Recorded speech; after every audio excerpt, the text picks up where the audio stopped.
Sí, doctor, buenos días. Bueno, el día de ayer en la tarde les envié las ligas para poderse inscribir. No sé si han tenido algún problema, ya lo intentaron, no pudieron, si pudieron, no sé. Creo que a partir del día a las 10 de la mañana iban a poderse inscribir. No sé si algunos de ustedes ya lo intentaron, lo hicieron o... Recuerden que nada más tenemos hasta el día de mañana para poder inscribirnos en lo de las prácticas. No sé si ayer quedó claro con Saulo lo que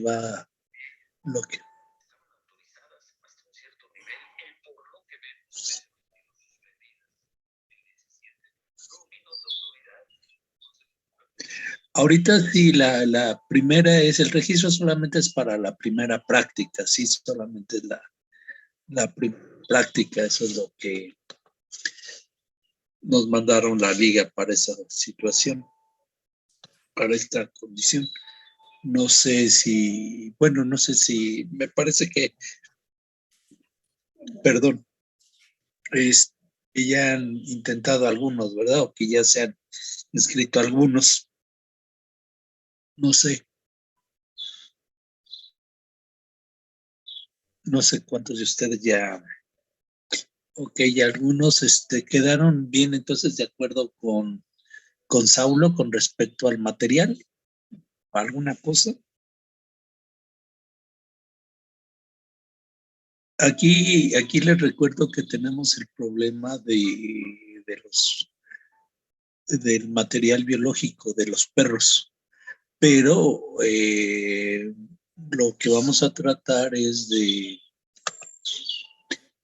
¿cómo se llama? De tratar de ver si hay alguna por ahí, piezas que tenemos guardadas y que no sé en qué condiciones pudieran estar. Algunas de ellas, algunas estarán bien, otras me imagino que más o menos y otras pues probablemente ya unas otras se hayan tenido que, porque no sé exactamente cómo, cómo estén debido a que ha pasado mucho tiempo desde que empezamos primero primero los problemas que hubo en aquí en la facultad, cerrando la escuela, y después vino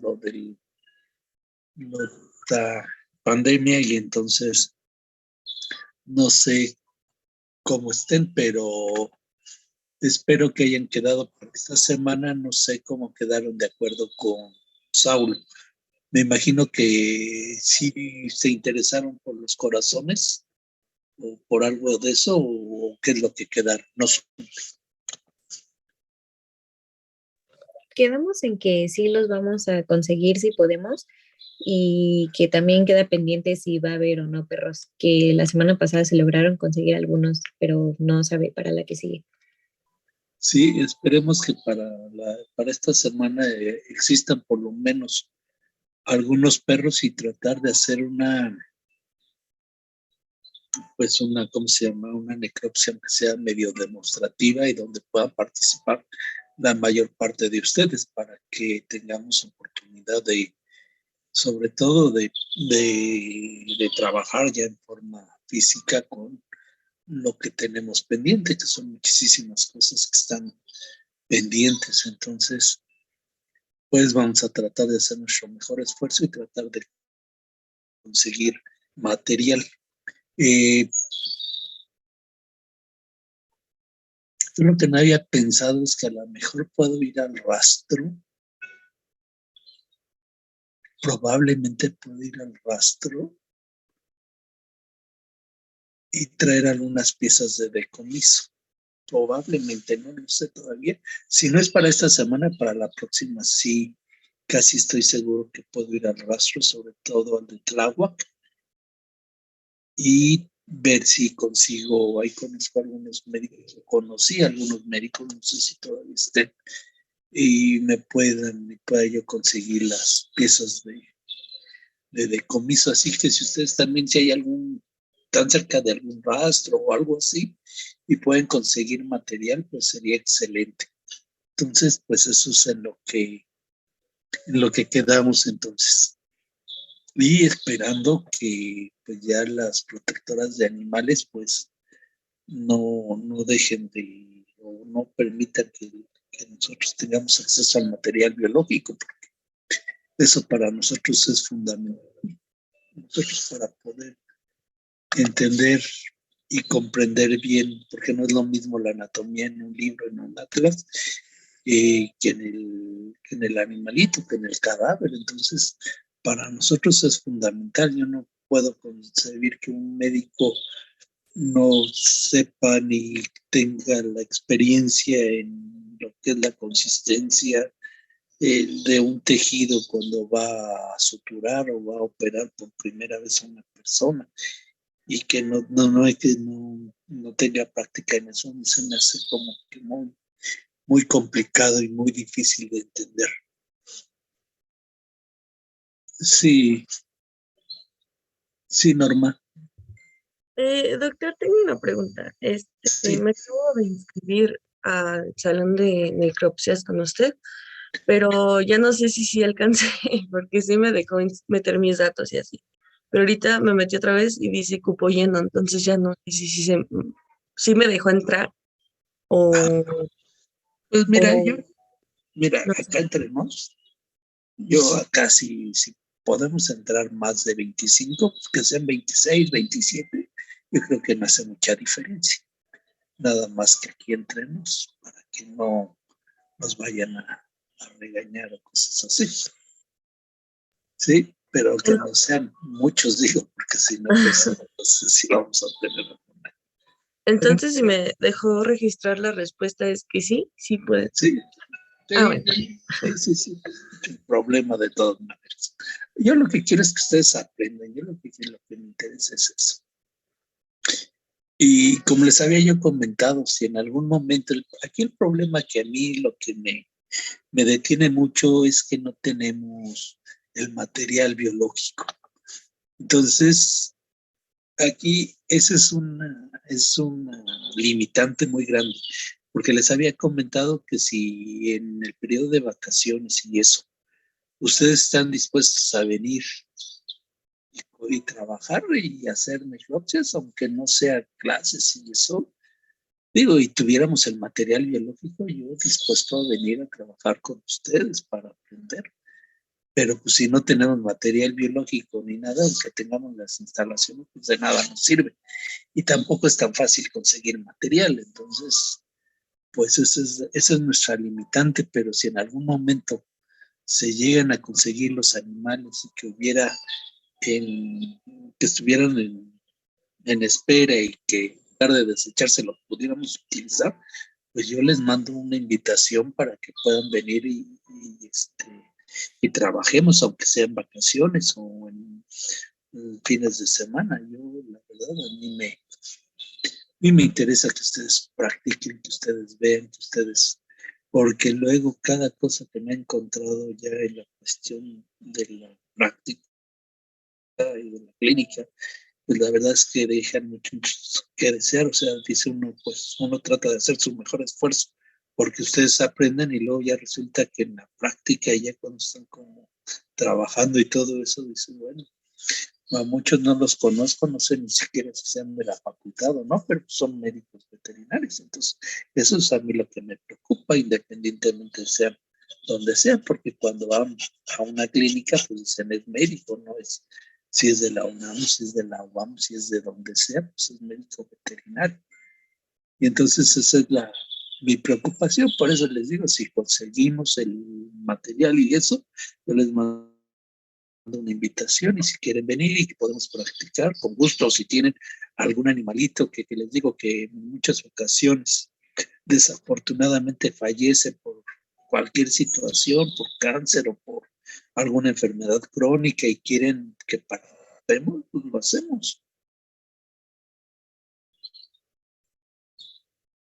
Pues claro, si traes el gatito, bienvenido. Si puedes traerlo, tráetelo y aquí lo conservamos y el día de la clase lo trabajamos.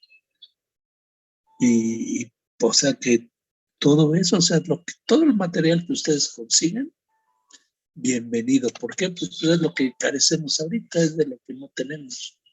Entonces, si ustedes donde trabajan o donde hubiese algún animalito que pues por alguna situación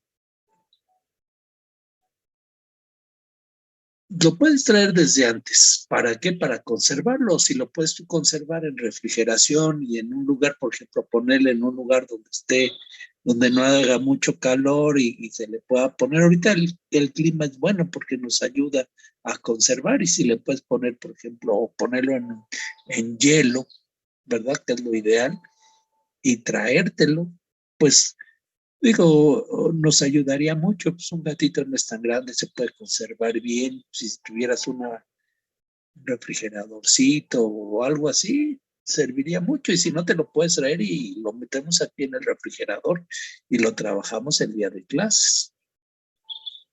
Entonces, si tienen algún animalito, algún perro, algún borreguito, algún cerdito o algo que tengan por ahí guardado y que ya se haya enfermado y esté a punto de morir o ya se murió, pues tráiganselo. Entonces, cualquier cosa. También, por ejemplo, luego hacen amputaciones en los consultorios, también pueden traer tejidos. Digo, la situación es que traigan material y podamos tener el recurso para poderlo hacer. Eso es lo importante. Entonces, si traen material, pues bienvenido y ya les comenté, si podemos, inclusive si podemos, también hacemos histopatología para sacar el caso completo y se vaya integrando toda la información que tenemos. Entonces, eso es lo que yo les puedo ayudar, que en estos casos. Sí, el material lo pueden traer por parejas, como quieran. El chiste es que entre más material traigan, mejor. Les digo, lo ideal es individual para que cada uno meta manos y todo eso, porque una vez que cortamos la horta, pues ya el otro no puede cortar la horta y cosas de esas, ¿no? Pero, pero sí, el material puede ser por parejas o como quieran y puedan. El chiste es que lo traigan. Sí, doctor, gracias. De hecho, Saulo ya nos dio un lugar para donde podemos encargar el corazón con pulmones. Ok, entonces, pues lo que ustedes gusten y traigan, bienvenido. La verdad, sí, por ahí también había un ajolotito, creo que por ahí, también creo que había por ahí un perrito por ahí que también creo que ya se iba a morir o algo así. Y este gatito, pues ya serían, bueno, pues 3 animalitos del cual podríamos sacar mucho provecho. ¿Por qué? Porque aunque no estén en las condiciones ideales, muchas veces podemos reconocer, por ejemplo, los cambios autolíticos que son importantes, poder reconocer la inhibición por hemoglobina, la inhibición por Bill, la pseudomelanosis. O sea, de que podemos aprender muchas cosas, aunque los tejidos o los individuos no estén perfectamente conservados.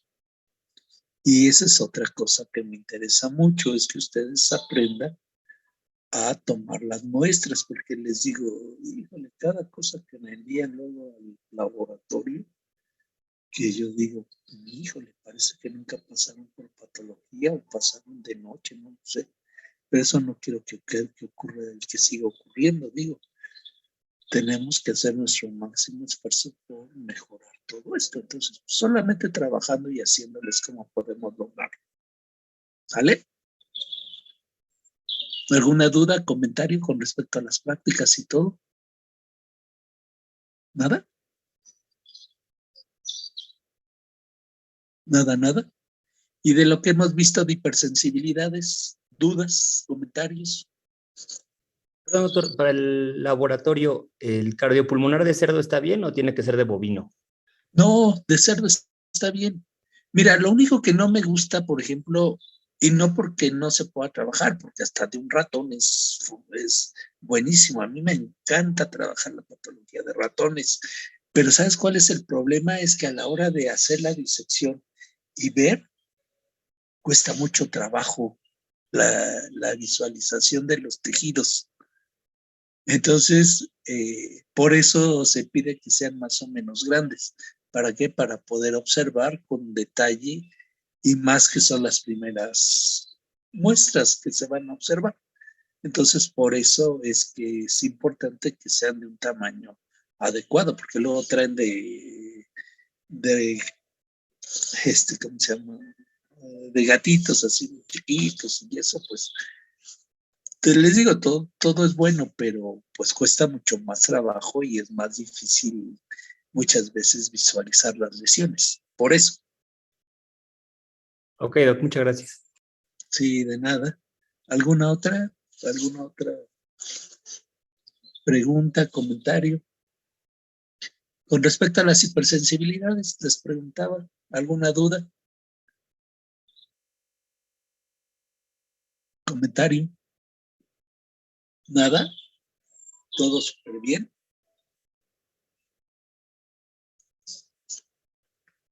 Todo muy bien, muy bien. Entonces ya podríamos hacer un examen ahorita de hipersensibilidades. No, ¿verdad? Vamos a seguir, entonces, vamos a seguir con la clase.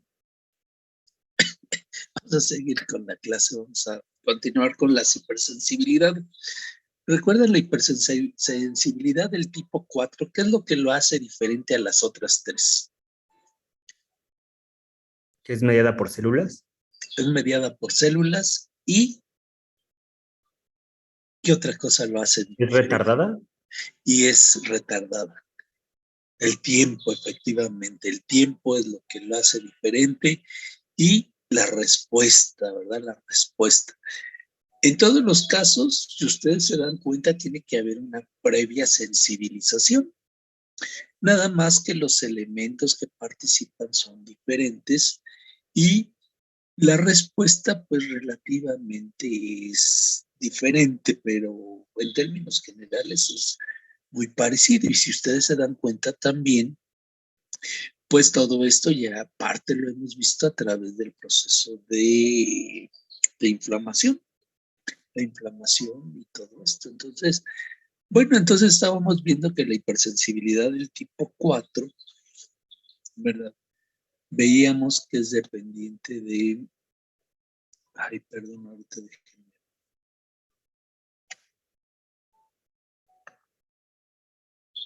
Ay, me salí de la página. Pero, entonces vamos a continuar con lo de la hipersensibilidad. Entonces, dentro de la hipersensibilidad del tipo 4 que veíamos, también está una hipersensibilidad que ocurre en la piel y que es la dermatitis por contacto. Un segundito.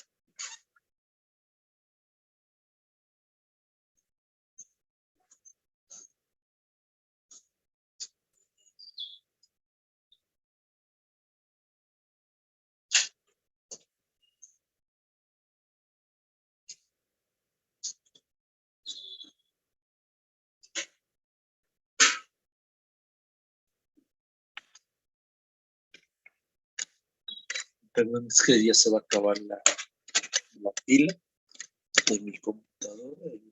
Si no, se nos va.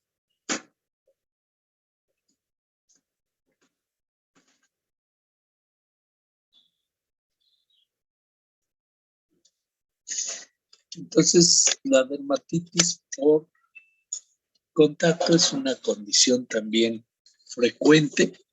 Y no sé, de los que trabajan ahí en el consultorio, que ya trabajan en el consultorio, van a ayudar ahí al consultorio, pues las dermatitis por contacto o las dermatitis en general son una de las principales causas de consulta. Entonces, y las dermatitis por contacto, pues es una de las más comunes. Y pues las dermatitis por contacto, pues ocurren por una gran cantidad o por una gran variedad de situaciones. Por ejemplo, una de las causas más comunes que he visto de dermatitis por contacto es en los lugares donde les dan de comer a los perros o a los gatos, en estas platos de plástico, en los platitos de plástico, también en los tapetes que les llegan a poner, ¿verdad? Para que se duerman, o en algunos otros lugares donde los animales comen o se duermen y empiezan con lesiones en la piel. Entonces, las dermatitis por contacto son muy, muy frecuentes. En el caso de las personas, también una de las causas más comunes de dermatitis por contacto es por toda la gran cantidad de cremas y de todo lo que se llega a poner para evitar las arrugas, para evitar el acné, entonces todo eso nos llega a provocar dermatitis por contacto. Y otra de las causas muy comunes, por ejemplo, de las dermatitis por contacto, es, por ejemplo, aquellas que nos inducen, por ejemplo, la hiedra venenosa o el pasto, ¿verdad? Hay algunas personas que son muy sensibles y cuando se llegan a colocar donde hay pasto les da una dermatitis por contacto bien, bien importante. Aquí, por ejemplo, en la diapositiva tenemos una intoxicación por el roble, que es una lesión común en el caso de humanos, ¿verdad? Y también en animales, también el que estén en contacto con el roble, no solamente los humanos, sino también la otra condición es, por ejemplo, la hiedra, que le llaman la hiedra venenosa, es otra de las causas de hipersensibilidad del tipo 4, una dermatitis por contacto. Aquí, ¿qué es lo que sucede? Que las pequeñas moléculas que desprende la corteza de este árbol actúan como aptenos y los aptenos nos recuerdan, son antígenos incompletos y que se van a unir a proteínas de la piel y van a formar complejos, o sea, ya van a formar antígenos complejos, que van a ser fagocitadas, procesadas por las células presentadoras de antígeno y presentada a las células TH1, ¿verdad? Los linfocitos TH1, con lo que estos son sensibilizados. Ya una vez que empieza la sensibilización, se acaba el antígeno, etcétera, etcétera. El individuo regresa a lo normal, pero las células linfocitos TH1 se convierten en células de memoria. Durante la segunda exposición viene que las células de memoria llegan a convertirse nuevamente en células efectoras y entonces van a causar la hipersensibilidad retardada.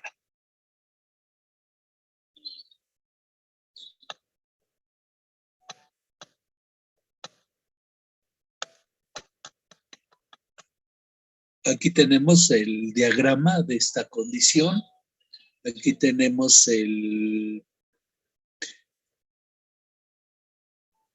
pentadecatecol, que es el compuesto que libera el roble, esta sustancia, que es un complejo. Y entonces este material, pentadecacatenol, ¿verdad? Vean, lo libera, la piel pasa a la superficie de la piel, llega hasta las células presentadoras de antígeno, las células de Langerhans son procesadas y entonces Ay, sí es cierto, ¿verdad? Déjame poner. Porque es que le puse en pausas. Recording in progress. Qué bueno que me acordaste, porque la vez pasada hubo 2 clases que no grabé. Bueno, gracias por la indicación.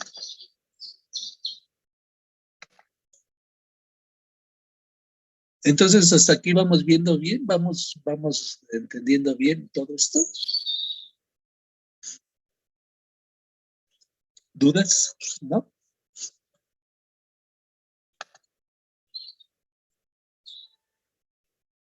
Entonces, aquí vemos cómo es presentada a través del complejo mayor de histocompatibilidad clase 2.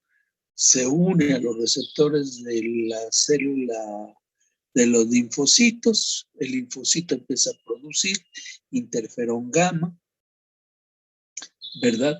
Y además otras citocinas que van a atraer macrófagos, van a inhibir la liberación de macrófagos, que se vayan del sitio, o sea, van a empezar a producir una gran... Y los macrófagos, por su parte, también van entonces a producir enzimas citolíticas y van a empezar a producir una gran cantidad de enzimas líticas y van a provocar daño tisular. Y van a provocar daño tisular, que es lo que vamos a ver reflejado en lo que es en el tejido. Entonces aquí linfocitos, antígeno y macrófagos son las células importantes, son las células receptoras importantes en el desarrollo. Y ven, aquí tenemos una dermatitis por contacto. Ven, aquí tenemos las dermatitis por contacto. Vean, en este caso, por ejemplo, fue por níquel. Estuvieron en contacto con placas con níquel y ven la respuesta que hay a esto. Vean el enrojecimiento, la elevación de la piel y probablemente el edema que se está produciendo en estas condiciones. ¿Sí?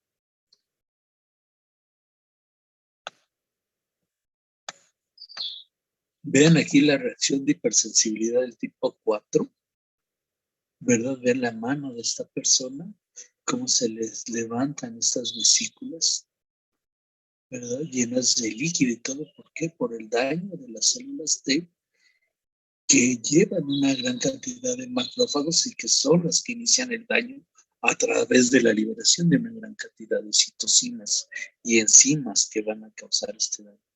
Vean la dermatitis por contacto. Ahora, si esto lo ven, también pudiera ser una hipersensibilidad del tipo 1. Pero ¿qué hay que hacer? Pues hay que hacer biopsia, hay que tomar biopsia y algunos otros tipos. Por ejemplo, otra de los ejemplos de esta hipersensibilidad del tipo 4, pues es la prueba de Mantiux, que es para Mycobacterium tuberculosis, donde utilizamos el derivado proteico purificado. Se hace una inyección intradermal de 48 a las 72 horas. Vemos si existe o no hinchazón. Aquí, por ejemplo, vemos cómo el líquido queda en una pequeña vesícula, se mide al inicio y después lo que vamos a observar es si hay un aumento de esta lesión a las 48 72 horas.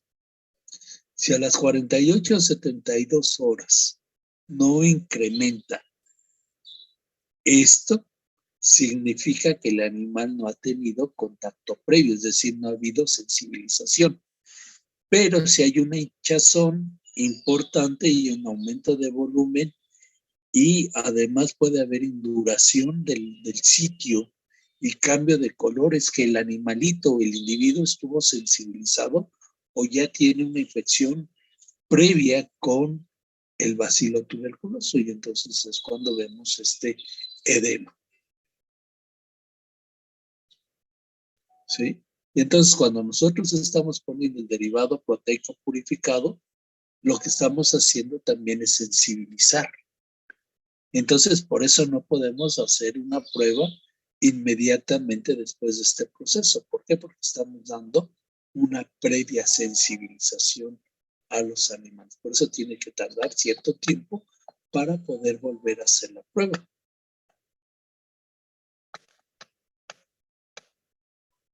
Aquí, por ejemplo, tenemos algunos agentes, algunas causas que provocan hipersensibilidad tardada. Por ejemplo, tenemos la dermatitis aguda, dermatitis, una reacción aguda de 1 a 3 días, una dermatitis por contacto y una reacción a la tuberculina, que es de las 48 a las 72 horas, lo que hace referencia.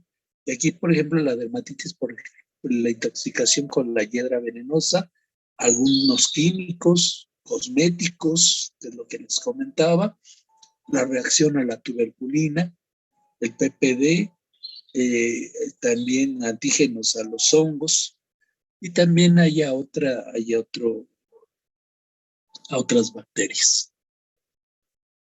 que también se puede hacer. Entonces, lo que vamos a ver es edema, son elevación de la epidermis, y lo que vamos a encontrar pues es muchos macrófagos en esto, que es lo que eleva la epidermis, induración local, hinchazón y fiebre puede haber, y también vamos a encontrar muchas células T y escasos macrófagos. Esto es en la cuestión aguda, y cuando ya es más crónica, cuando tiene ya más tiempo, por ejemplo, en los rechazos a los injertos, ¿verdad? Aquí son una exposición persistente a los antígenos y la formación de granulomas. Y esto es una exposición persistente infecciosa o no infecciosa, como pudieran hacer algunos minerales. Aquí vamos a observar trombosis y necrosis del injerto, muchas células T y muchos macrófagos, induración de la piel y nódulos compuestos por células epitelioides, gigantes, macrófagos y fibrosis, y puede haber o no necrosis de forma importante.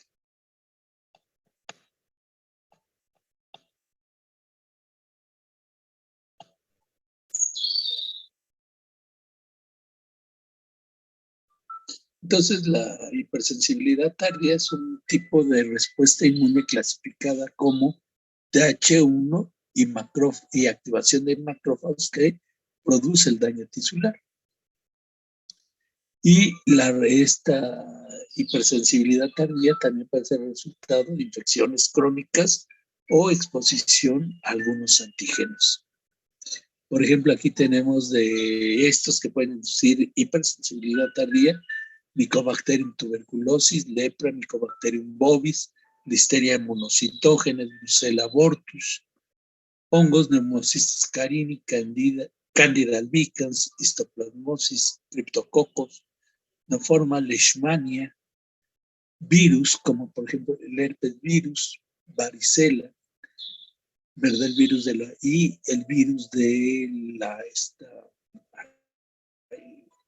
déjenme acordar cómo se llama, de Adles, es de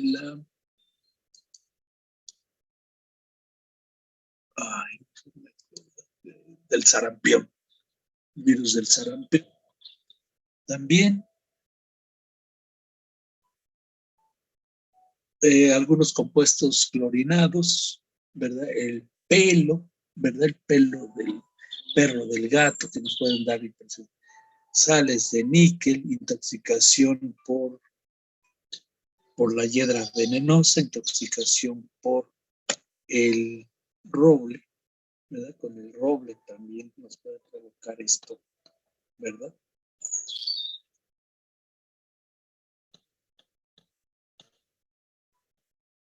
Aquí, por ejemplo, la penicilina nos induce diferentes tipos de respuesta, ¿verdad? La penicilina nos puede inducir los 4 tipos de hipersensibilidades. Aquí es un ejemplo clásico: la penicilina nos puede producir una respuesta de tipo 1, de tipo 2, de tipo 3 y de tipo 4.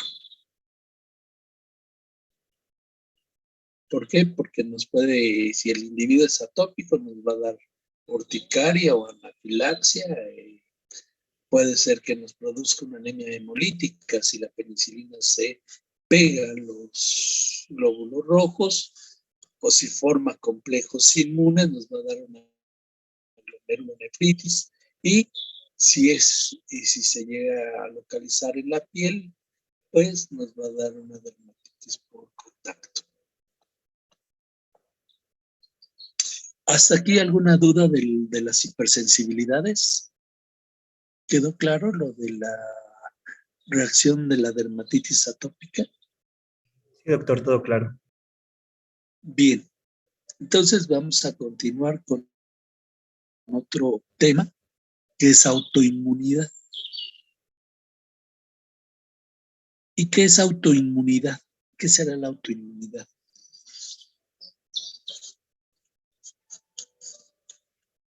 Cuando el cuerpo pierde la capacidad de distinguir entre lo propio y lo extraño y empieza a atacar lo propio.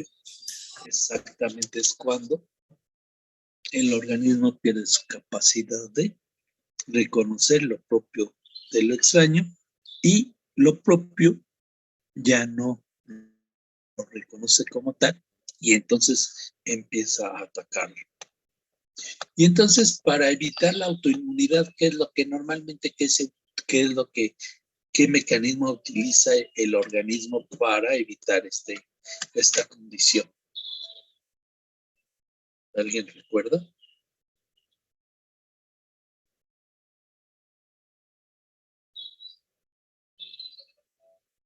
Seleccionaba las células sensibles. ¿Cómo, perdón? Se seleccionaban células sensibles a antígenos propios y se eliminaban, ¿no? Esa pudiera ser, pero ¿cómo se le llama a ese proceso en general? Ya en el chat pusieron que selección negativa. Ajá, pero ¿qué es lo que pierde el organismo cuando sufre de autoinmunidad? A ver, estoy viendo aquí en el chat, perdón. Tolerancia.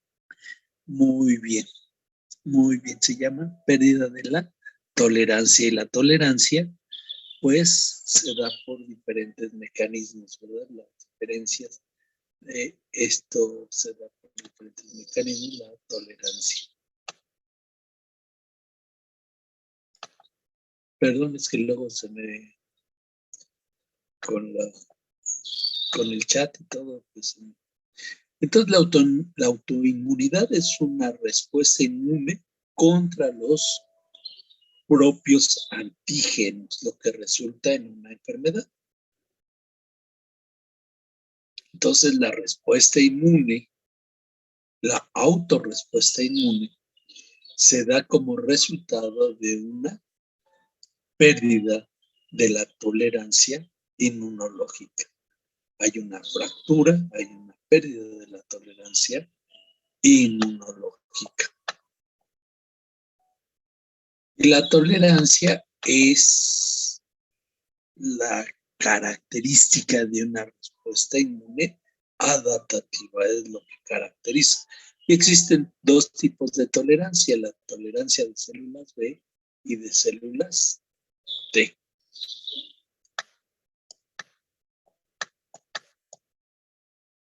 La tolerancia de las células B.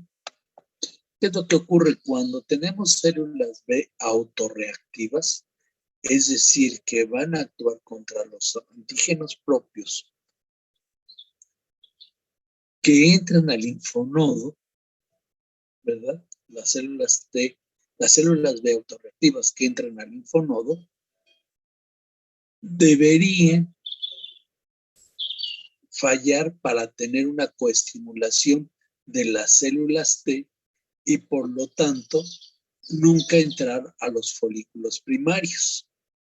Entonces, generalmente, estas células B autorreactivas, por lo general, no deben sufrir una coestimulación de las células T y por lo tanto nunca entrar y entonces nunca darse la que se estén generando más células B autorreactivas. Pero en algunas condiciones sí llega a suceder que las células B entran a las células, a las zonas T, ¿verdad? Del linfonodo.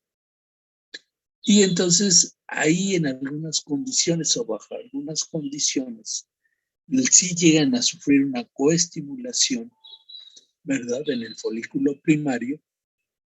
Y entonces, generalmente, entonces sí entran al folículo primario.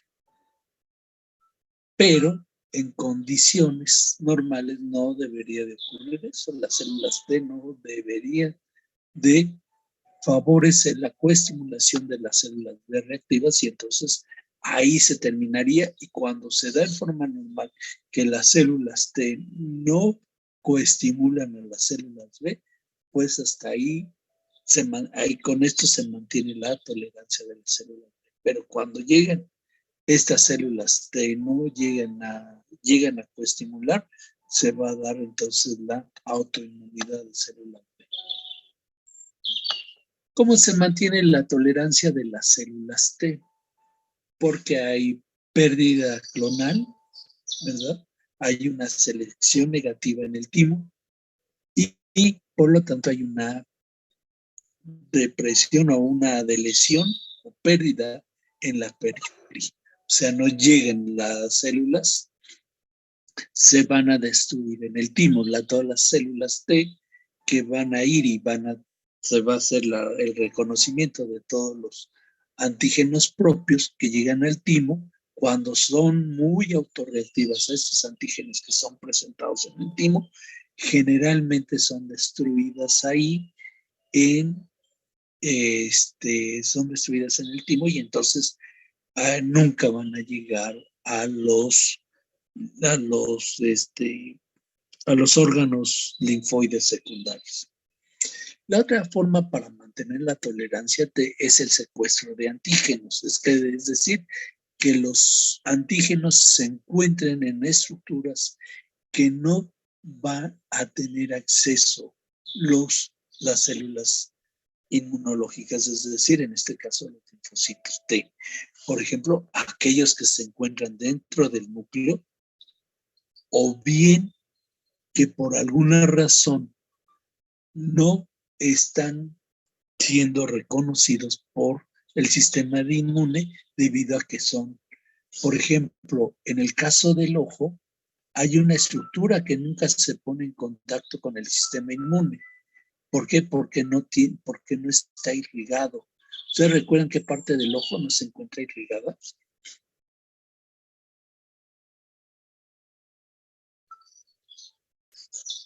¿Y que es inaccesible al sistema inmune? ¿Recuerdan? ¿La retina? No es la retina. No, de hecho, esa está bien irrigada. La córnea, muy bien, es la córnea la que normalmente no se encuentra irrigada. Cuando se empieza a ver irrigación, cuidado. El cerebro también es otro. Y los testículos, ¿por qué? ¿Y qué parte del testículo es la que no es reconocida por el sistema inmune? ¿Qué parte? ¿Qué estructura o qué célula más bien?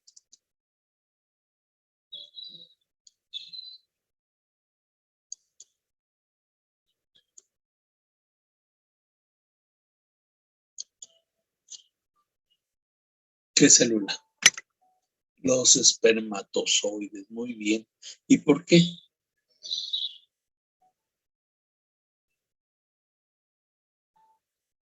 ¿Por qué los espermatozoides?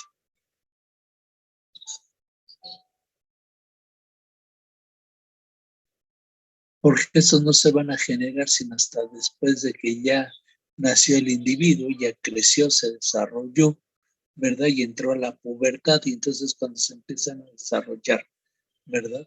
Estas estructuras y entonces nunca entran en el proceso de reconocimiento durante el desarrollo de los productos. La otra forma es la ignorancia inmunológica, es decir, donde pequeñas cantidades de antígeno y en muy baja densidad, ¿verdad? No alcanzan a que las células presentadoras de antígeno las lleguen a presentar.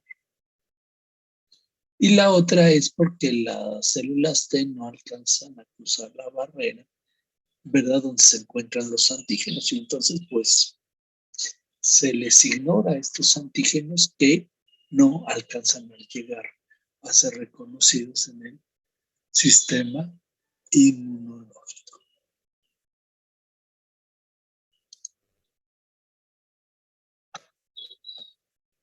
Otra es la anergia.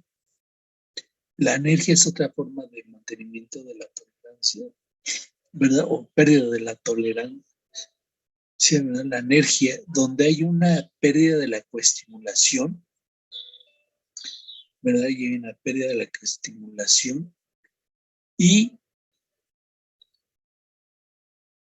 hay una pérdida de la coestimulación o no hay una segunda señalización a las células T, ¿verdad?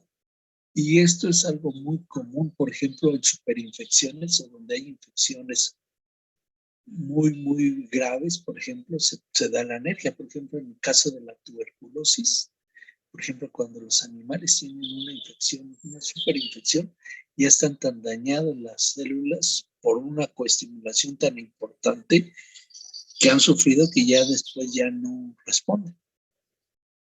La otra es también la supresión, por ejemplo, la supresión mediada por citocinas, ¿verdad? Que inhiben a las células T y por células T reguladoras que producen citocinas supresoras.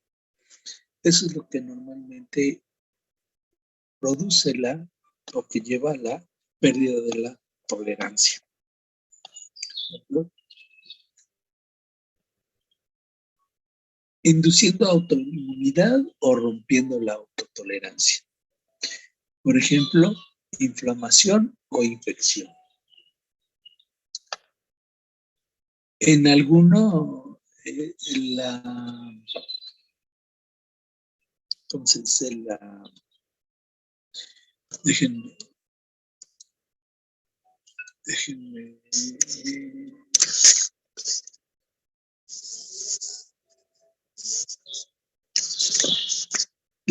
El desencadenamiento viral es un término que se utiliza para una infección viral que conduce a una respuesta autoinmune. ¿Verdad? Entonces es que las infecciones virales también pueden llevar a conducirnos a una respuesta autoinmune. ¿Cómo se induce la autoinmunidad? Vamos a ver varios mecanismos que nos pueden llevar a la inducción de la respuesta inmune. Un mecanismo, por ejemplo, disrupción o ruptura de la célula o de la barrera tisular. ¿Qué es lo que sucede cuando se rompen las células o se rompe una barrera? Pues lo que va a haber es que se van a liberar los antígenos secuestrados y va a haber la activación de células que no habían sido presentadas en la tolerancia durante el desarrollo. Por ejemplo, en el caso de la uveitis o la queratitis, ¿verdad? Donde por alguna razón hay algún daño en el globo ocular o en algún otro sitio, por ejemplo, en el caso de los traumatismos en testiculares, por ejemplo, ahí puede haber la liberación de los antígenos y entonces ser presentados por los macrófagos y entonces inducir una respuesta. La otra es las células presentadoras de antígeno o infección de las células presentadoras de antígeno estas van a liberar una gran cantidad de mediadores químicos, por ejemplo, interferón alfa. Entonces, cuando producen interferón alfa, estas van a activar a los macrófagos y entonces van a producir un daño por toda la activación tan relevante y tan importante de los macrófagos. Entonces, la otra es que los patógenos se unen a las proteínas celulares. Y entonces los patógenos o las bacterias o virus o parásitos actúan como acarreadores y entonces actúan como acarreadoras de proteínas, ¿verdad? Y entonces, vean, aquí tenemos nuestra bacteria, lleva proteínas, pudieran ser algunas proteínas del suero, algunas otras cosas, y las lleva y las presenta a las células B o las células B que tienen un anticuerpo, ¿verdad? Las células B, una de las características que llevan sobre la superficie un anticuerpo y aquí están reconociendo y además lleva, y todo esto va a provocar que haya una coestimulación, ¿verdad? Aquí los linfocitos T también están coestimulando a las células B. Entonces se da esa unión de los patógenos a la que se unen con proteínas propias. Y esto lo vemos en lupus eritematoso o en la nefritis intersticial. La otra es el mimetismo molecular. ¿Qué es lo que ocurre? Que algunos patógenos o bajo algunas condiciones, ¿verdad? Por ejemplo, en el caso de células neoplásicas, ¿verdad? Producen, ¿verdad? Sustancias muy parecidas a lo que o tienen en sus constituyentes, en su pared o en algún componente, tienen estructuras muy parecidas a lo que tiene el organismo y el organismo reacciona contra de ellos haciendo una reactividad cruzada, o sea, van contra antígenos propios. Entonces, aquí el organismo tiene algún elemento muy parecido a lo que es, el organismo reacciona y después va y reconoce ciertos elementos y va a destruir a las células. Ahora, los superantígenos. ¿Qué es un superantígeno? ¿Alguien sabe lo que es un superantígeno? ¿Recuerda lo que es un superantígeno?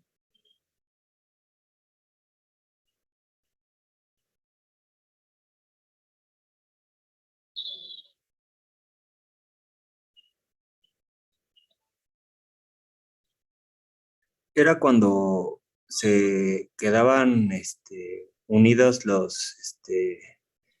¿cómo se llaman? Las células presentadoras de antígenos con el linfocito T, entonces ya no podía generar una respuesta, ¿no? Sí, pero aparte de eso, estos superantígenos lo que hacen es una activación policlonal de células T y células B. Y que pueden ser autorreactivos, pueden ser autorreactivos. Entonces aquí el superantígeno lo que hace es estimular en forma indiscriminada tanto células B como células T. Y entonces es lo que ocasiona el daño. Este superantígeno, que por eso dice aquí que hay una activación policlonal de células T autorreactivas. Y eso ocurre comúnmente, por ejemplo, en la artritis reumatoide, que pudiera ser uno de los ejemplos, la artritis reumatoide.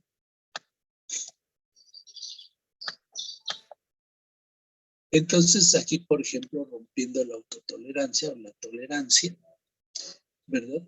La liberación de antígenos secuestrados, el tejido dañado por infección, permite el acceso de células T y B de los antígenos secuestrados, en lo que veíamos o lo que les comentaba con relación a los antígenos en la córnea o a los antígenos o a los espermatozoides. Por ejemplo, la otra, el mimetismo antigénico molecular, es cuando hay similitud entre los antígenos extraños o los antígenos foráneos o externos y las propias proteínas y las proteínas propias, lo cual resulta en una reactividad cruzada. Entonces viene la autoinmunidad.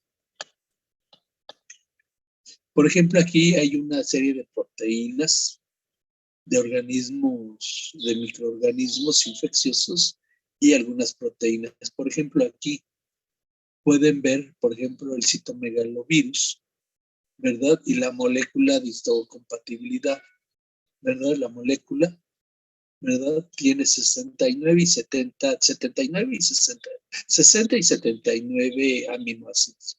Pero vean en la secuencia, comparten una sección.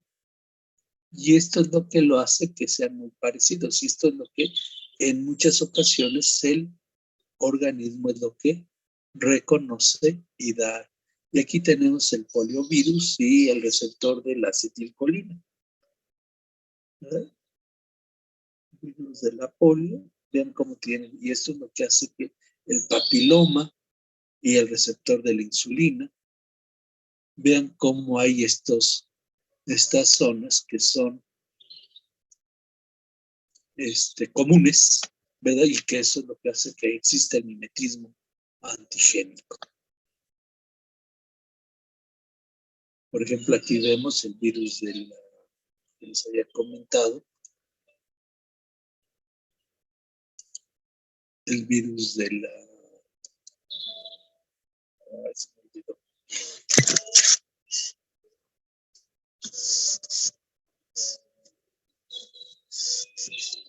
Del sarampión, el virus del sarampión y de la proteína básica de la mielina. Vean cómo son muy, muy parecidos en estos sitios.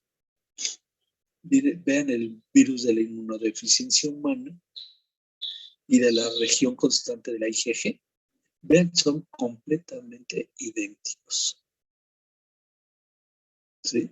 Y son los que van contra los que van a reaccionar el organismo.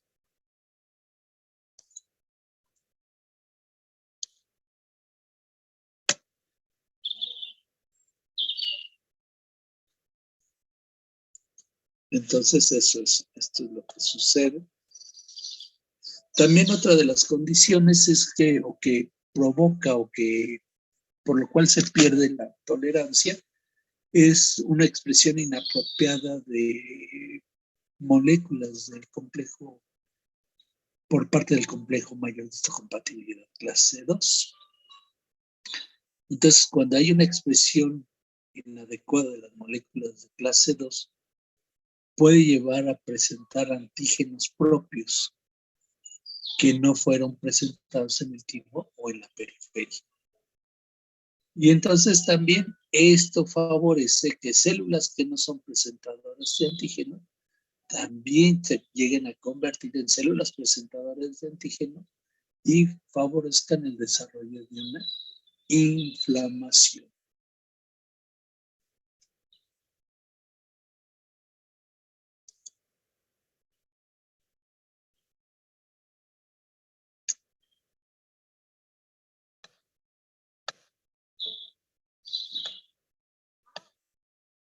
Autoanticuerpos o autoinmunidad mediada por células. Enfermedades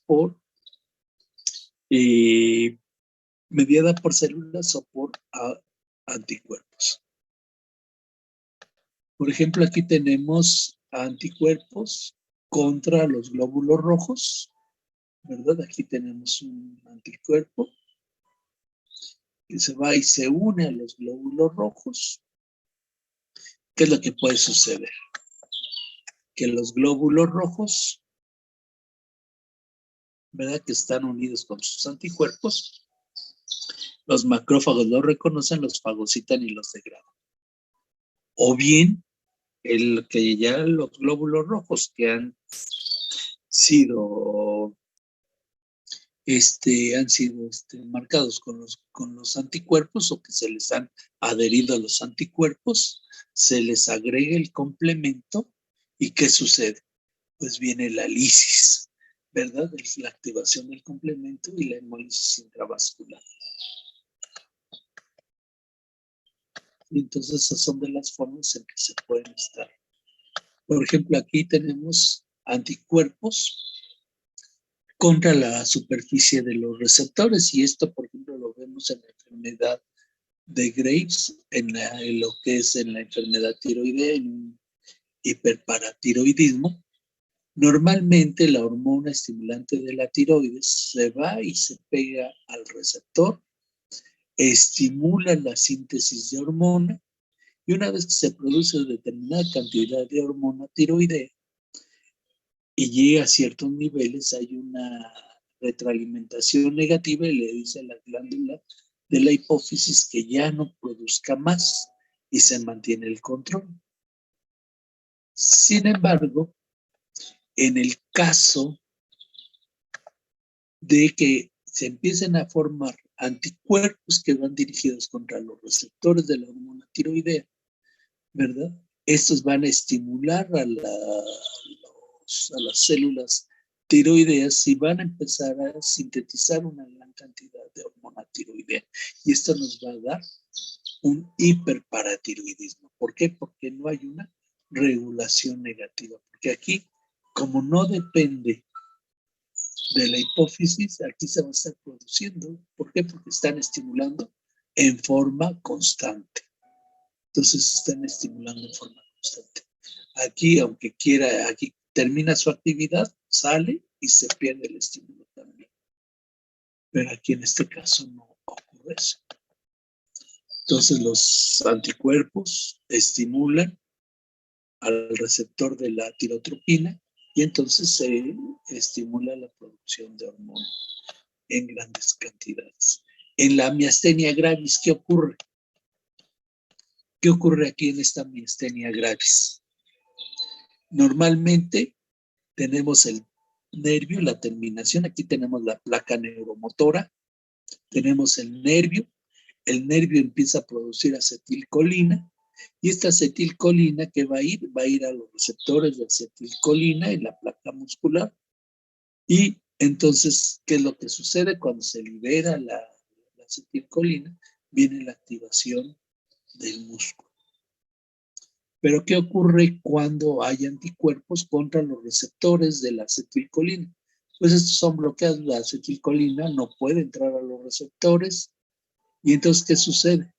Pues no hay activación del músculo. ¿Por qué? Porque los receptores, aunque el anticuerpo esté aquí, está bloqueando, no está activando, y entonces, por lo tanto, no hay activación del músculo. La tiroiditis de Hashimoto, aquí los anticuerpos que se producen inhiben la función tiroidea.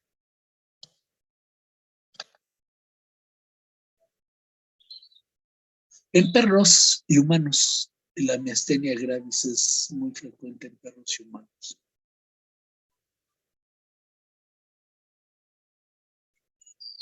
Si no mal recuerdo. Pero voy a investigar si hay algún otro dato por ahí donde diga que la miastenia gravis. El síndrome de Goodpasture, que ya hemos visto, son anticuerpos que se producen contra la colágena tipo 4 de la membrana basal y de la región del no colágeno, que no contiene colágeno de la membrana basal, y se une entonces estos anticuerpos contra la membrana basal del pulmón y el riñón, causando inflamación y destrucción. Se pegan estos anticuerpos a esta región 4 de la colágena y la región que no contiene colágeno de la membrana basal. Otra de las enfermedades comunes también es la artritis reumatoide, que se presenta básicamente, puede presentarse en perros por la edad y en gatos y también en humanos. Aquí por edad es donde se presenta la artritis reumatoide como tal. Aquí son anticuerpos contra antígenos que se localizan en un lugar específico. Aquí, por ejemplo, se producen anticuerpos de la clase IgM contra el factor FC de la IgG, que se conoce como factor reumatoide. Ese es el factor reumatoide. Entonces, el factor reumatoide son estos anticuerpos contra las IgG. Y también se producen, otro de los marcadores son IgGs contra la glucosa 6-fosfato isomerasa. Entonces, son muchos los marcadores, no nada más estos dos, sino hay otra gran cantidad de marcadores que nos ayudan a determinar la artritis reumatoide. ¿Qué es lo que ocurre con esto? Bueno, pues que en las manifestaciones de la enfermedad, estos anticuerpos favorecen el desarrollo de complejos inmunes que se van a depositar en las articulaciones y por lo tanto se va a desencadenar una respuesta inflamatoria. Se va a desencadenar una respuesta inflamatoria importante. Y entonces aquí también participa el complemento y receptores diferentes que juegan un papel importante en esta enfermedad. Otro de los que es el lupus eritematoso sistémico, que es una enfermedad de complejos inmunes también, donde la producción crónica de IgG, donde se produce IgG crónica contra proteínas intracelulares. Y una de ellas, al producirse contra una gran cantidad de proteínas intracelulares y que son muy comunes en todas las células, por eso tenemos una gran variedad de síntomas y lesiones. Por ejemplo, el daño a riñón, daño a pulmón, a piel, al ojo, a un montón de órganos. ¿Por qué? Porque son las mismas proteínas. Por ejemplo, ocurre contra, por ejemplo, las nucleoproteínas, contra los nucleosomas, los espleosomas y las ribonucleoproteínas. Y entonces pueden todo esto que están dentro de la célula, pues obviamente pues por eso producen daño en diferentes partes del organismo. Aquí tenemos el lupus eritematoso, que es presentado cuando hay un daño celular importante o hay alguna condición que pudiera generar que los anticuerpos se produzcan contra el nucleosoma. Entonces las células B van a presentarlo a las células T y entonces las células T a su vez estimulan a las células B para que se transformen en células plasmáticas y éstas produzcan una gran cantidad de anticuerpos.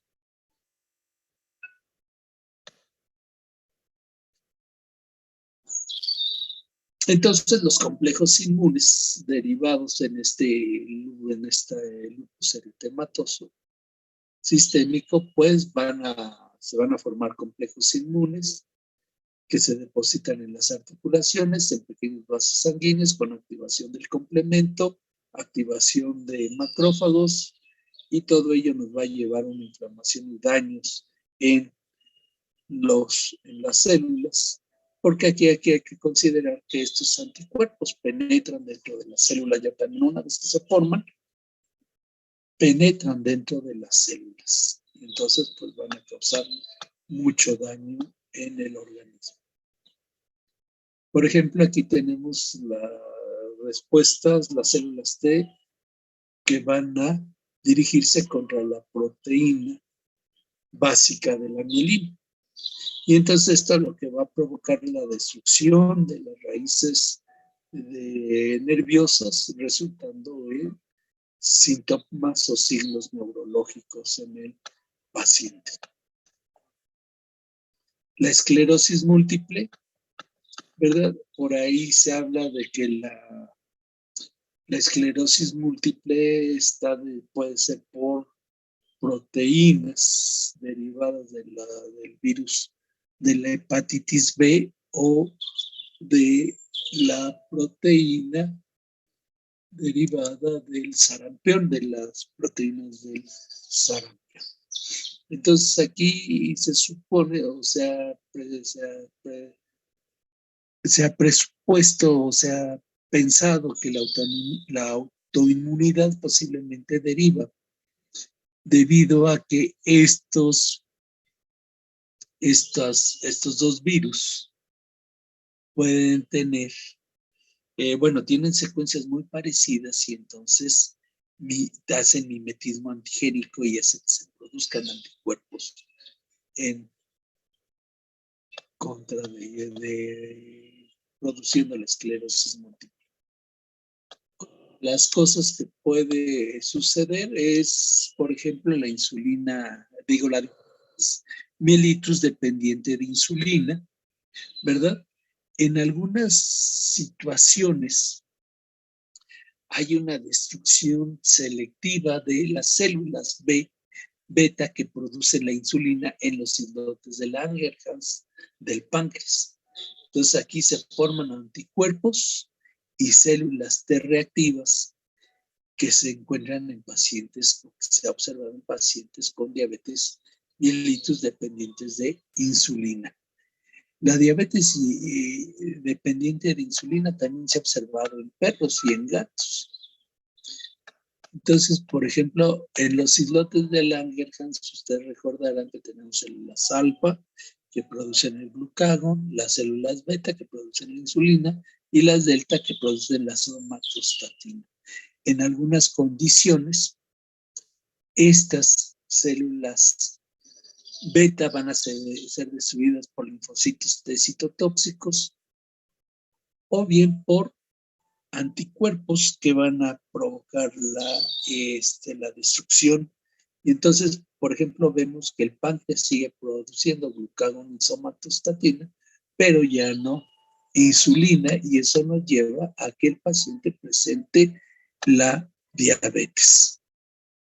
Entonces, los linfocitos T citotóxicos CD8 positivos, ¿verdad? Son normalmente los responsables de la destrucción de las células beta y entonces se produce la diabetes mellitus.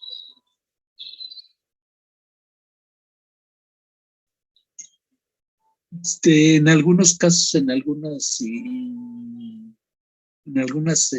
investigaciones, como dice aquí, se ha tratado de demostrar que solamente los anticuerpos pudieran ser los anticuerpos por sí solos no son capaces de inducir la diabetes. O sea, forzosamente se requiere de los linfocitos CD8 para poder presentarlo, al menos en forma experimental. Y luego, pues hay una gran cantidad de factores de riesgos que producen que existan daños, por ejemplo, en el MHC, ¿verdad? Y que nos dan a enfermedades como la espondilitis anquilosante o enfermedades inflamatorias de los cuerpos vertebrales, de las uniones de las articulaciones intervertebrales, ¿verdad? También hay factores, por ejemplo, para la diabetes con el MHC, ¿verdad? El incremento, por ejemplo, se sabe que hay algunas enfermedades de este tipo que dependen de si son machos o en hembras. Por ejemplo, en la mujer es mucho más frecuente el lupus eritematoso, mientras que, y también otras enfermedades como la de Hashimoto, la diabetes mellitus. Y así existen varios donde la mujer, por ejemplo, y hay otras donde el hombre, pues es donde se va a presentar con mayor frecuencia. También todo esto también está relacionado con la expresión de genes reguladores de la respuesta inmune.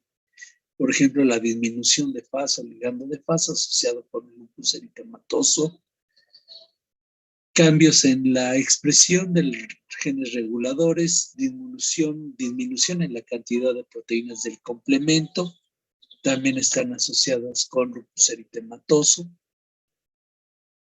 También hay factores ambientales que favorecen la susceptibilidad, por ejemplo, el síndrome de Goodpasture está asociado debido a que hay daño a los pulmones y esto probablemente genere que se exponga esta colágena tipo 4 en la respuesta y se formen también la exposición ocupacional o todos los componentes del medio ambiente, todos los tóxicos que hay en el medio ambiente, favorecen pues para estas enfermedades autoinmunes, pues generalmente son antiinflamatorios esteroideos, ¿verdad? Evitar, por ejemplo, drogas como la insulina y otras inmunoterapias como bloquear las coestimulaciones, ¿verdad? O vacunas de péptidos, inyectar péptidos que bloqueen el MHC y prevengan la unión de anticuerpos, de la unión de proteínas a estos, ¿verdad? Bloqueando el MHC por competencia, tolerancia oral, ingerir, ¿verdad? Induce la tolerancia también, ¿verdad? En algunos casos. Hasta aquí vamos bien con esto de la tolerancia. Muchos de los ejemplos son de humanos, pero también podemos encontrarlos en medicina veterinaria, son muy frecuentes.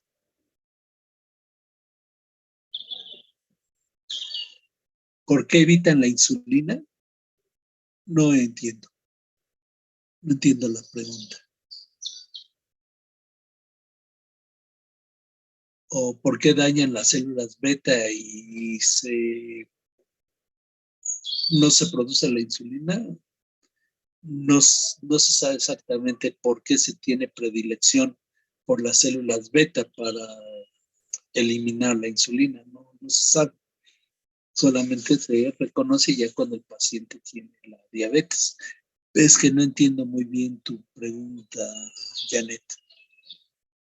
O Yasmín. Janet, Yasmín. Ya. ¿Algún otro comentario, pregunta?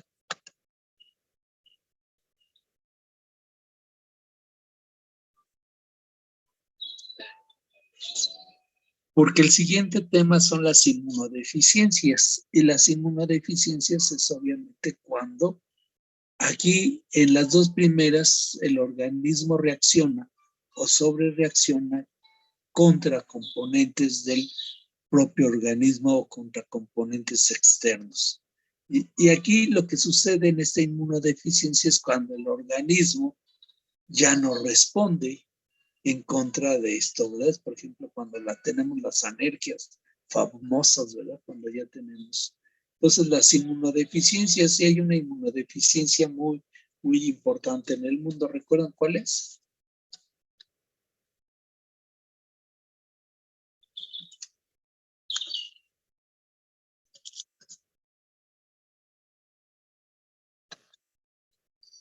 El VIH, efectivamente el SIDA, ¿verdad? El síndrome de inmunodeficiencia humana, pero el síndrome de inmunodeficiencia, hay una gran variedad de enfermedades muy parecidas. Por ejemplo, está la del MINC, está la inmunodeficiencia del MINC, está la inmunodeficiencia del orangután o del gorila, alguno de estos dos. Y hay una gran cantidad que se asocia también con estos retrovirus. Hay una gran cantidad de enfermedades por retrovirus que producen inmunodeficiencia y que afectan igual en el caso del virus de la inmunodeficiencia humana, igual en el del MINC, que es el que ahorita recuerdo, y en otros. ¿Qué es lo que hace este retrovirus? Pues directamente atacar a las células a los linfocitos CD8 cooperadores. Y si ustedes recuerdan, para que se pueda dar toda la respuesta inmune, requerimos de los linfocitos CD8, de los linfocitos CD4 cooperadores. Y si no hay estos cooperadores, pues nada funciona. Entonces, para que se dé la respuesta inmune, y entonces cuando los linfocitos CD4 cooperadores fallan, pues no se da ni la respuesta inmunohumoral ni la celular. Y entonces eso es una causa de inmunodeficiencia. Entonces las inmunodeficiencias se presentan en una gran cantidad de enfermedades, ¿verdad? También en el gato hay una inmunodeficiencia viral también.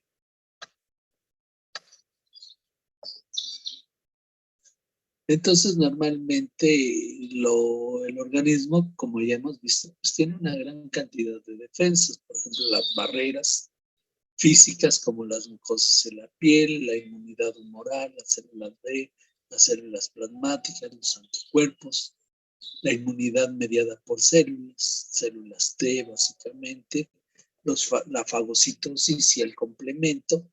Y existen una otra gran cantidad de elementos y proteínas como las defensinas y otro grupo importante de proteínas que entonces cuando se sospecha de una inmunodeficiencia es porque normalmente observamos infecciones que son frecuentes, recurrentes y crónicas.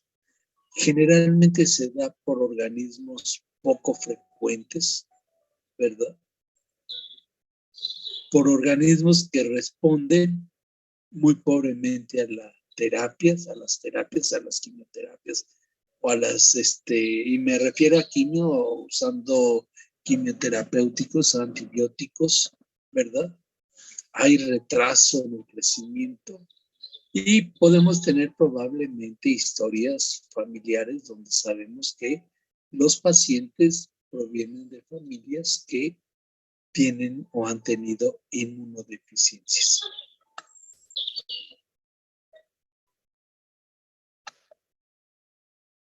Entonces, la deficiencia, por ejemplo, humoral, ¿verdad?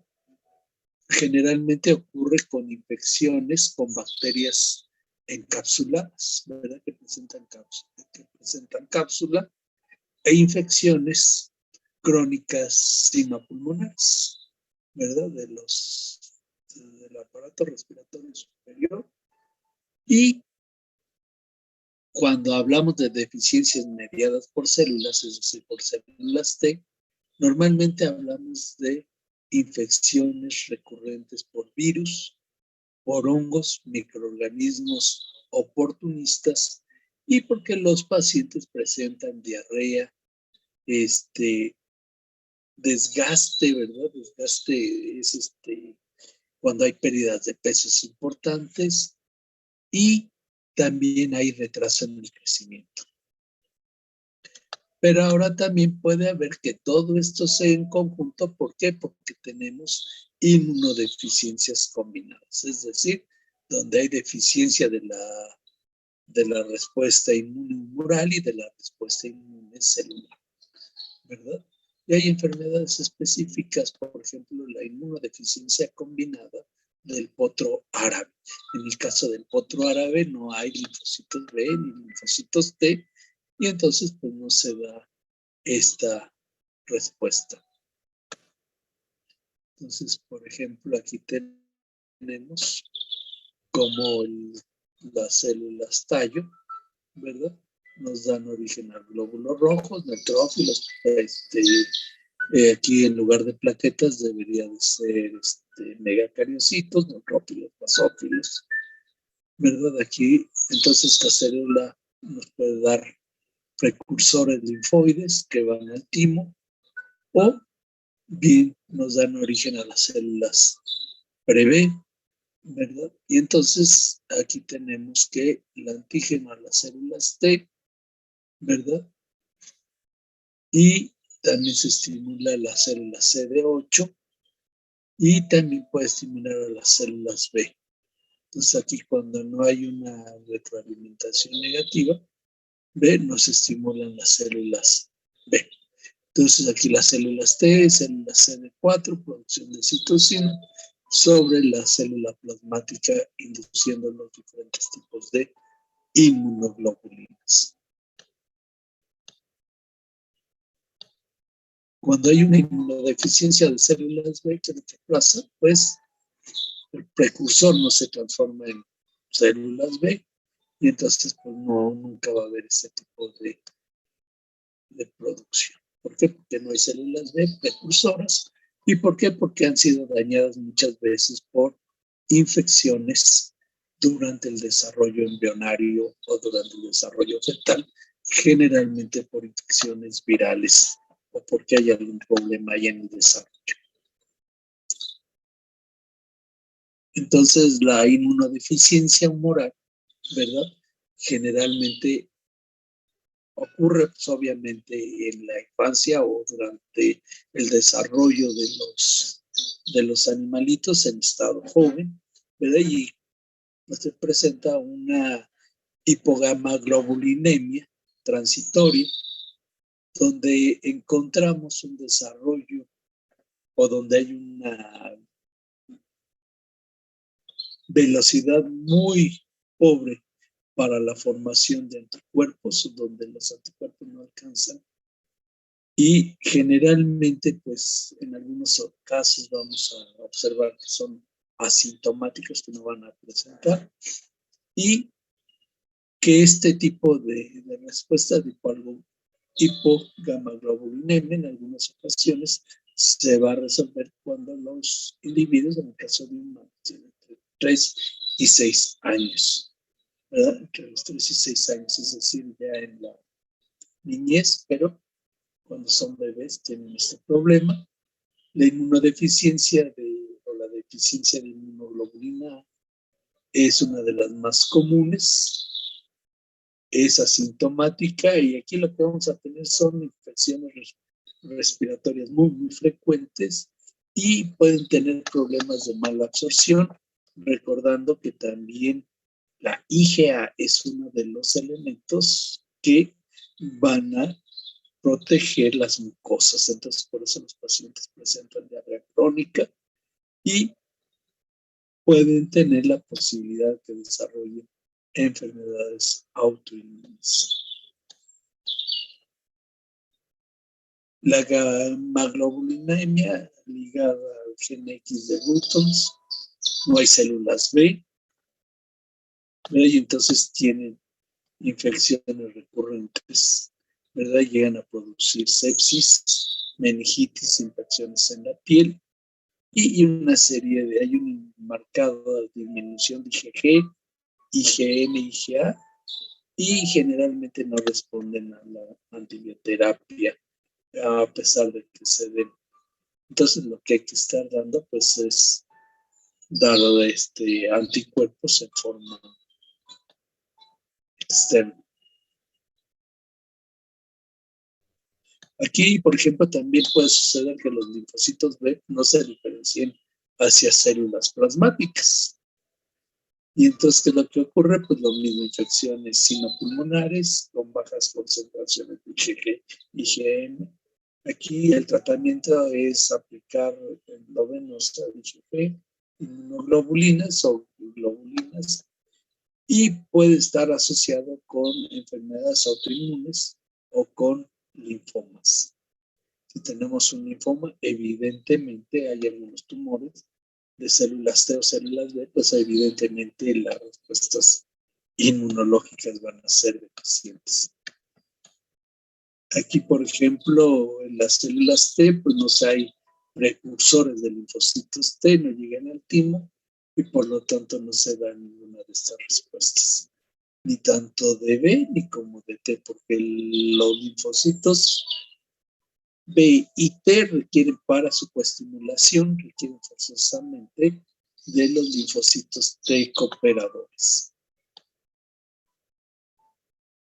El síndrome de George son están asociados a una hipoplasia tímica. Esto sí ocurre comúnmente en animales, la hipoplasia del timo, y entonces vienen sobreinfecciones con virus, hongos y bacterias.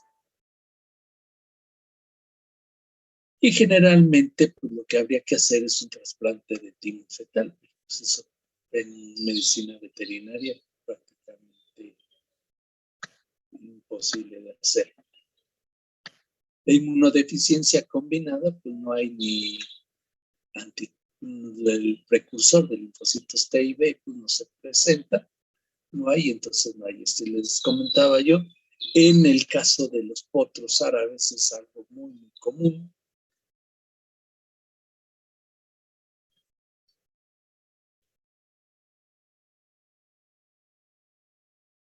Y también hay defectos en la maduración de las células tallo o de las células que van a dar origen, las células progenitoras, por una deficiencia de aminasa de adenosina de aminasa, y esto resulta que va a provocar daño en las células T y B. Generalmente todos estos animales que tienen esas deficiencias generalmente mueren por infecciones virales, micóticas, y como en el caso de los humanos, también por la generación de una gran cantidad de tumores.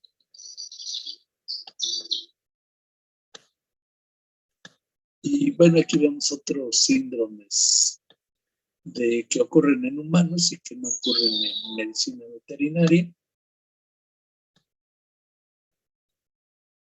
Y pues, la infección con el retrovirus, que les digo, esto sí ocurre en medicina veterinaria, y ocurre con otros retrovirus que afectan a una gran variedad de especies, ¿verdad? Y también tienen una gran cantidad de manifestaciones clínicas al disminuir los CD4, y entonces hay poca cantidad de anticuerpos.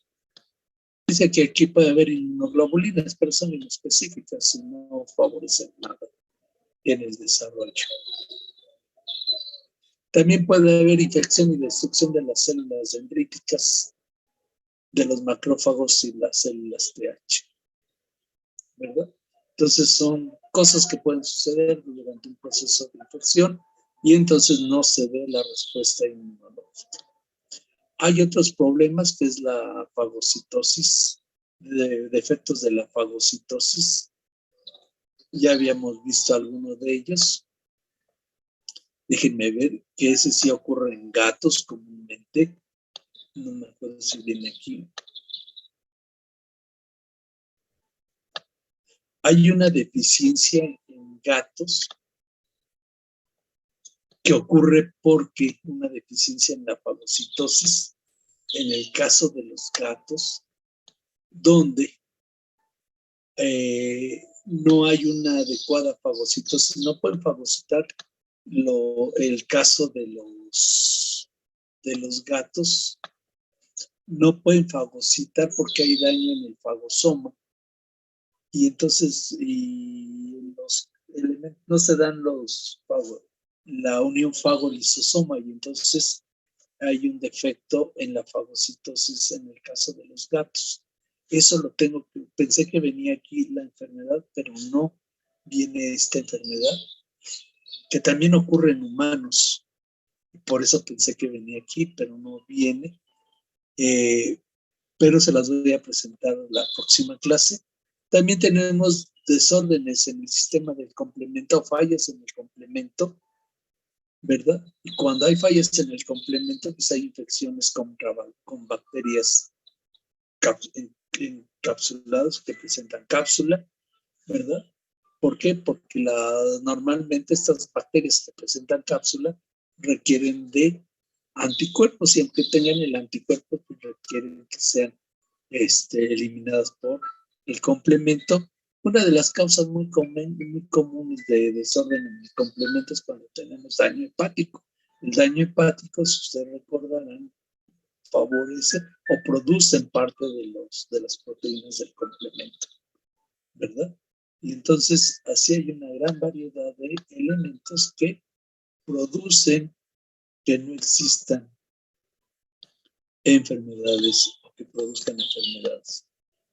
Entonces, las inmunodeficiencias pueden ser heredadas, las inmunodeficiencias primarias, pueden afectar las células tallo, hematopoyéticas, mieloides o linfoides.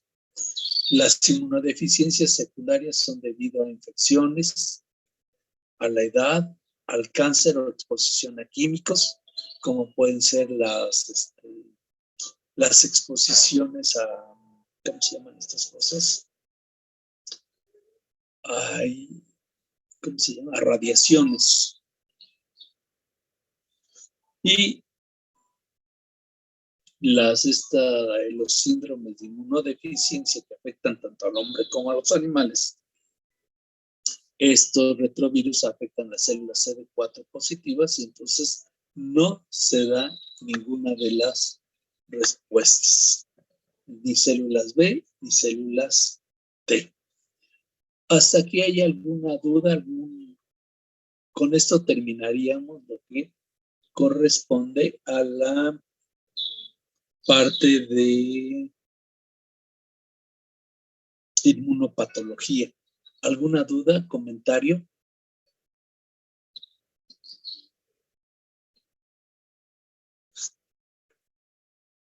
No, doctor, claro. ¿Sí? ¿Todo claro?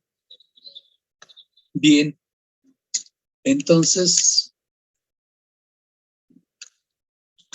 pues si todo está claro y todo va bien, entonces el día lunes comenzamos con el último tema. El último tema también es un tema que si bien es muy importante, que es cáncer. Les voy a enviar unos artículos y algunas páginas que quiero que lean. Les voy a mandar unas ligas porque sí quiero que los lean. Y que si nosotros lo viéramos en las clases, pues nos llevaríamos todo el semestre y no podríamos. Pero sí, con la lectura yo creo que podríamos abarcar más información y cosas más relevantes que solamente con la simple presentación. Entonces les voy a enviar esa. Y terminando lo que es el cáncer, ¿verdad? El tema de neoplasias, pues tendríamos el examen. Ya con estas dos últimas, inmunopatología y neoplasias, para tener lo más pronto posible sus calificaciones y ya estar terminando el semestre en tiempo y en forma. Sí, solo nos faltaría un examen, ¿verdad? Y la vuelta A y la vuelta B para quien desee subir la calificación. Pero eso ya dependería de ustedes y eso ya lo veríamos en otro momento.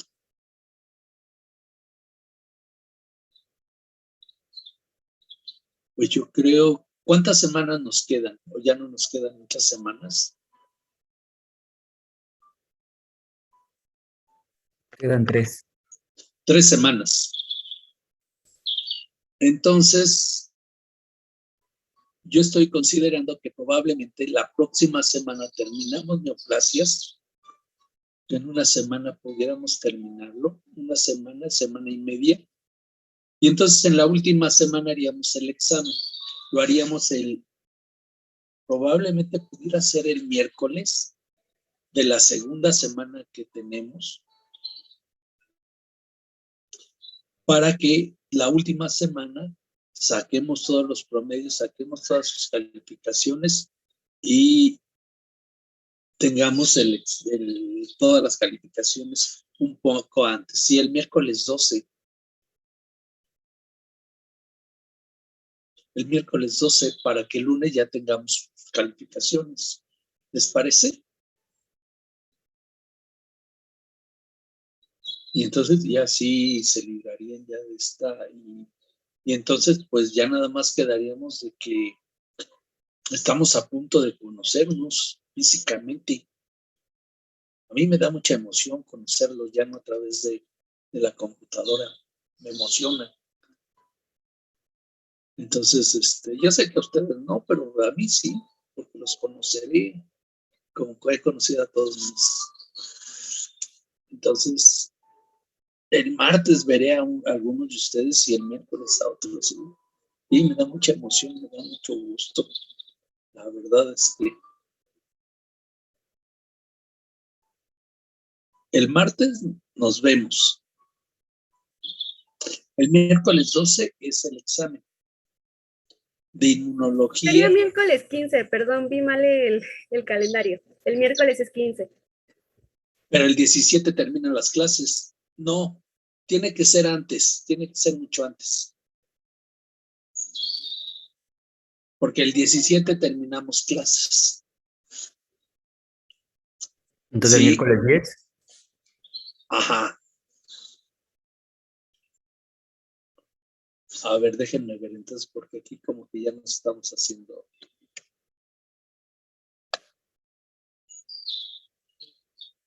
Es 8. Sí, el miércoles 8 tendríamos. ¿Para qué? Para que tener la última semana. Sí, porque del 13 al 17 es la última. Entonces sería el 8. Para que yo el día 13 ya les tenga probablemente sus calificaciones.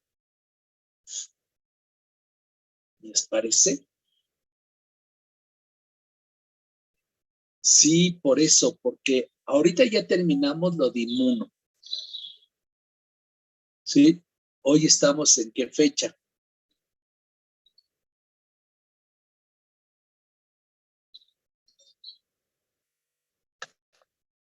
Hoy estamos a 24. Entonces tenemos 29, 30 y 31 y 6 de noviembre y el día 8, o sea, tenemos 3 días para terminar, o sea, en una semana. Y el 8 estaríamos haciendo el examen. Entonces, el día 8, por eso les digo, en estos 3 días, 29, 30 y primero, de hecho, el día 30 yo creo que no vamos a tener práctica, sino vamos a tener la clase y en caso de ser necesario, y si no, el lunes estaríamos terminando neoplasias. Y entonces el 7 y 8 tendríamos, el 8 tendríamos el examen. O ahora otra cosa, si se les hace muy pesado y si están de acuerdo todos, podríamos hacerlo el viernes 10, aunque no sea clase. Y ya ustedes deciden, el viernes 10 hacemos el examen y ya ustedes pueden tener todo el día para hacer. Entonces el viernes 10 y ya así complementamos y ya tendríamos nuestros exámenes de todos los temas.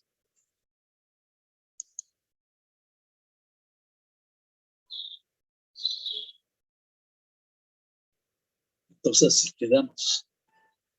Entonces todos el viernes y pues no incurro en ningún problema porque aunque tengan clases y todo eso, pues tienen todo el día, toda la mañana, tienen toda la tarde y pues parte de la noche.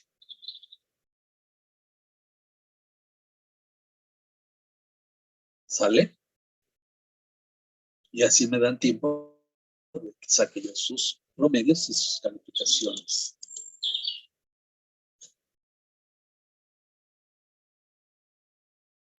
Sí, estaría muy bien, doctor. Gracias. Bueno. ¿El viernes es 12? No, sí es 10. Ah, bueno. Y el viernes es 10. Ya no me confundan. Bueno, ahí nos vemos entonces. Bueno, si no hay dudas, comentarios. Doctor, una pregunta. Sí. ¿Cuál es su promedio de exención? ¿Cuál es el promedio para exentar?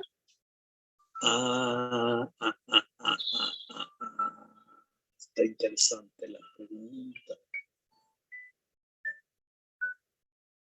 Déjenme Yo tengo poner. Yo tengo apuntado que es con 6, no sé si esté bien esta Ah, información. sí, estás bien. Ah, ¿verdad? Entonces sí, ya lo saben para qué le...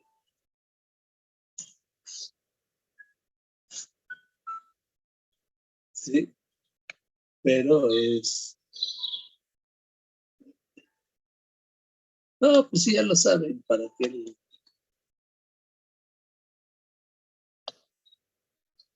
Sí, ya saben.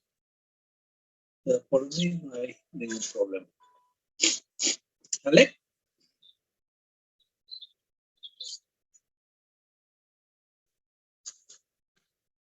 Sí, doctor, muchas gracias. Bueno, nos estamos viendo. Cuídense, bonito día y que Gracias, sigan. doctor, igualmente. Muchas gracias, doctor.